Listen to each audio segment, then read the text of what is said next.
My name's Carl Heinrich and this is Richmond Station in downtown Toronto. Part of the philosophy of what we do here at Richmond Station is we just buy a lot of local food. And it's kind of nice actually that Feaston recognizes that. Squash is pretty versatile. You've got squash in the summer, you've got zucchini. In the wintertime, you get more hard squash. So you've got butternut squash, you've got acorn squash, kabocha squash, pumpkins are a squash too. So we're making a squash soup. What I'm going to do is put my knife in towards the bottom and just go through the bottom of the squash. Use a spoon to scrape all those seeds out. Drizzle it with a little bit of oil. And this will help the squash to caramelize. And sprinkle with a little bit of salt. Cut side down onto a tray and we'll throw this in the oven. Next, we're going to start to sweat our vegetables for the squash soup. It's a really big onion, so I'm probably only going to use half of it. 1 stick of celery, a couple cloves of garlic. Smash the garlic and give it a rough chop. Slice your celery. Now we're going to sweat all this off in some oil in a pot. Big pot, touch of vegetable oil, the celery, the garlic, the onion, and a pinch of salt. I'm going to turn this down to a low heat and we're going to sweat this out for about 5 minutes or so. I don't want any color though, just nice and slow. Let's cut up the squash. Add the squash to the pot now.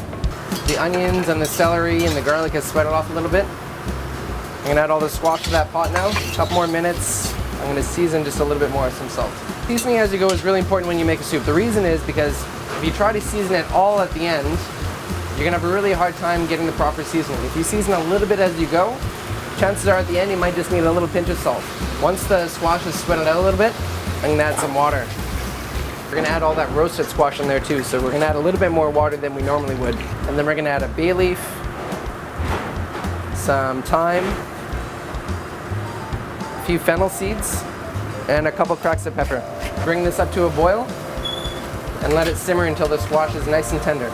So the one that I put in the oven is nice and cooked now. It's very soft. Just flip it over and scoop out all the flesh here. Now I can tell that the squash is ready to blend because it's completely tender. I can put a spoon right through it. I'm going to pick out the bay leaf and the thyme leaves. Fennel seed we can leave in. It's a nice texture, it's a nice flavor. I'm going to add at this point all of that roasted squash. I'm going to ladle some of the soup into the blender.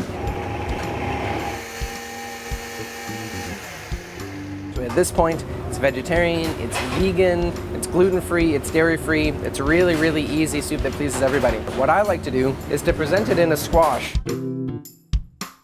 Thanks for watching this video on our local dish, and come check us out at Richmond Station or online at richmondstation.ca.